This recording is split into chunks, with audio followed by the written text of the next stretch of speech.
Selangor, dan kita akan teruskan dengan segmen berikutnya berkaitan dengan majlis perasmian Prapelancaran Tahun Melawat Perak 2024 Expat Travel Fair 2.0 bersama kita hari ini, iaitu YB Loh Ziyi, iaitu Exco Pelancongan Industri Pelaburan dan Pembangunan Koridor Negeri Perak. Selamat pagi. Selamat pagi. Ya, sihat YB Sihat. Sebelum saya nak tanya YB, yang YB tengah pegang itu apa dan nama dia tu, ya, cuba cerita sikit. Inilah Panda Versi Malaysia. Panda Versi Malaysia YB. Tapi jadi tak payah pergi zoo tengok, datang ke Perak.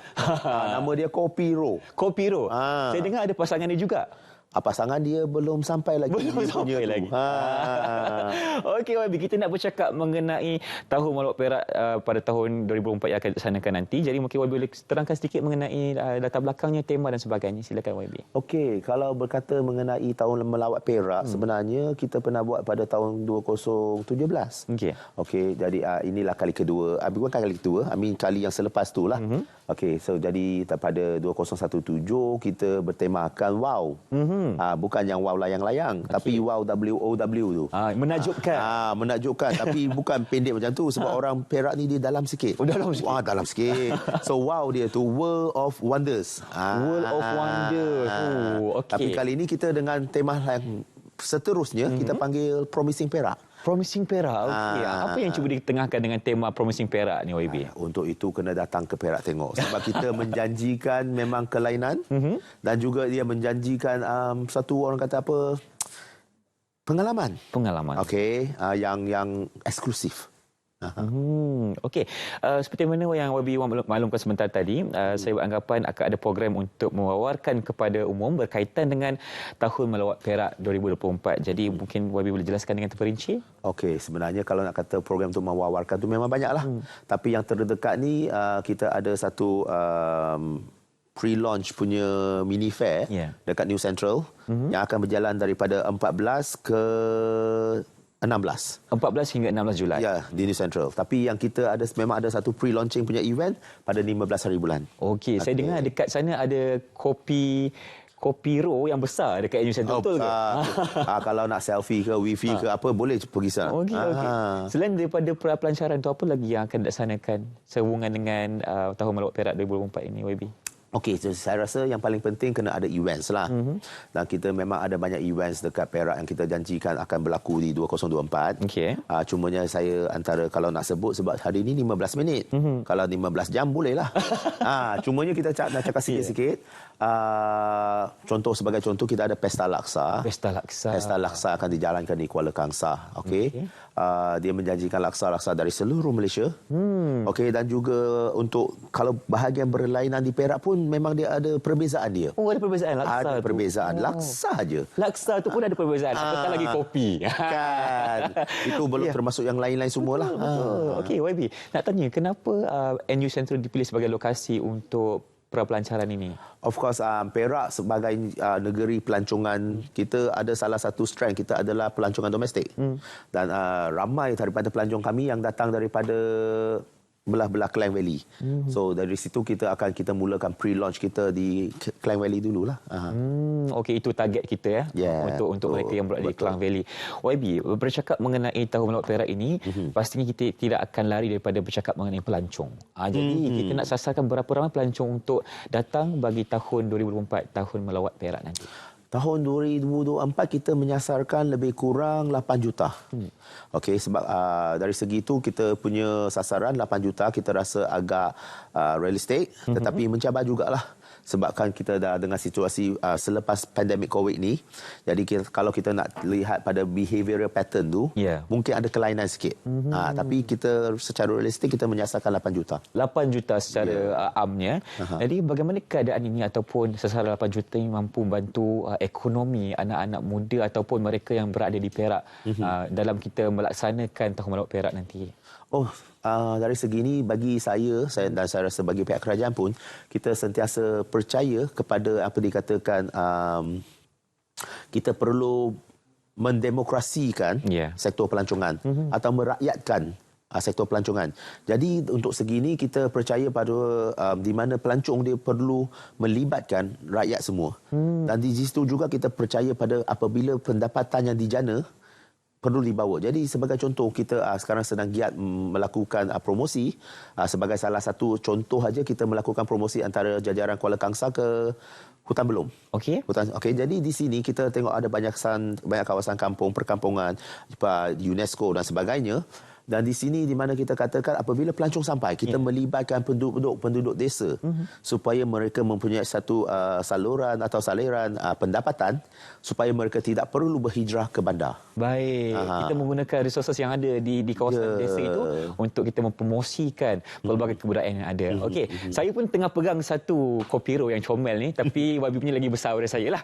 Saya punya comel sikit. Okay. Kalau nak besar lagi, pergi New Central. Okey, boleh. Nanti kita pergi sama-sama YB.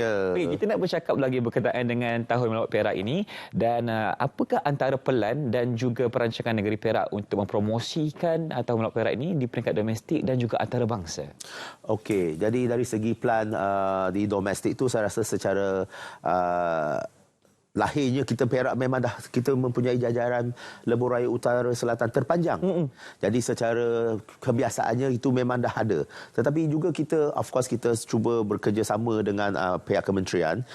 Pihak kementerian juga telah menyasarkan China sebagai salah satu sumber utama untuk kita punya pelancong daripada luar negara, dan juga untuk di Perak pula kita juga selain daripada bekerjasama dengan pusat, kita juga menyasarkan mereka-mereka daripada Thailand. Okey, jadi kita sekarang sedang giat bekerjasama dengan NGO atau badan-badan seperti MATA yang di Malaysia, dan juga kita bekerjasama dengan NGO di Thailand supaya kita adakan package, promosi-promosi untuk membawa pelancong-pelancong daripada sana ke Malaysia. Baik, Sawadikap. Cup tu dah start practice lah kena. Ya, betul. Okey, YB.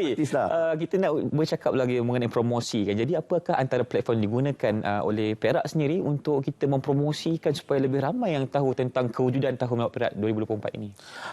Salah satu platformnya hari ini kita ada sinilah. Ya, selamat pagi Malaysia tentunya. Selamat pagi Malaysia. Itu tak kena wajib. Wajib kena ada. Tapi selepas tu juga kita adalah yang seperti orang kata media asas yang kebiasaan, dan juga media-media baru. Jadi biarlah daripada segi TV-nya, YouTube-nya, Facebook-nya, kan? Social media yang ada. Dan setentunya untuk orang muda, TikTok tak boleh lari. Tak boleh lari. YB ada TikTok? Saya punya TikTok tu boring. Sebab kita nak cakap pelancongan sekarang. Okey, tak apa.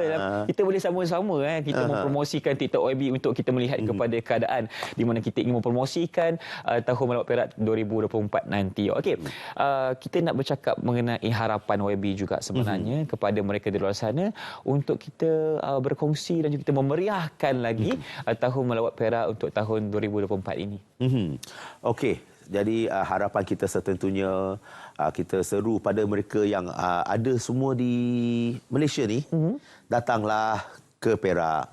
Sebab dari kita berpusu-pusu ke zoo tengok yang hitam putih tu. Okey, kita ada juga hitam putih yang comel ni. Ada kopi ro kan. Comel dia cuma kalah sikit pada saya saja. Dia yang comel ni ada dekat Perak. Okey. Jadi kita macam-macam lagi. Kalau nak kata dari segi sektor makanan, makanan, memang kita tak boleh lawan lah. Di Perak antara yang paling sedap lah dekat Malaysia ni. Bila cakap pasal makanan, saya lapar lah YB. Selain daripada tadi YB bercakap mengenai keunikan laksa di Perak kan, apa lagi antara tarikan makanan yang kita perlu tahu untuk ke Perak nanti? Dia ada macam-macam. Satu keunikan Perak ialah kita adalah salah satu melting pot yang ada di semenanjung Malaysia ni. Okey, jadi kita pelbagai makanan, biar daripada makanan tradisional Melayu, makanan dari Cina, India. Selain daripada itu, makanan-makanan antarabangsa pun ada. Baik.